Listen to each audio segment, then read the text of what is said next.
साईबाबा रुग्णालयात औषधोपचारासाठी मराठवाड्यातून आलेल्या एका 75 वर्षीय वृद्ध नागरिकाला रिक्षात बसवून मारहाण करत त्यांच्याकडील 7,200 रुपयांची रोकड रक्कम लुटल्याची धक्कादायक घटना घडलीय। 3 ऑगस्ट रोजी रात्रीच्या सुमारास साई फेज 2 परिसरात ही घटना घडली। या प्रकरणी शिर्डी पोलीस ठाण्यात गुन्हा दाखल करण्यात आला असून पोलिसांनी तत्परतेने कारवाई करत 3 संशयित आरोपींना रिक्षासह जेरबंद केलंय।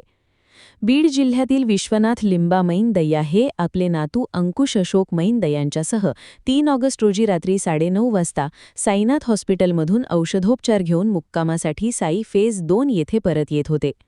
साईबाबा कॉलेज गेटजवळ रिक्षाची वाट पाहत असताना एका रिक्षाचालकाने त्यांना 50 रुपयात सोडतो असे सांगितले। दवाखान्यात आलो, पोटाचा आजार आहे म्हणून 2 महिन्याला आजार आहे पोटाचा म्हणून दवाखान्यात आलो।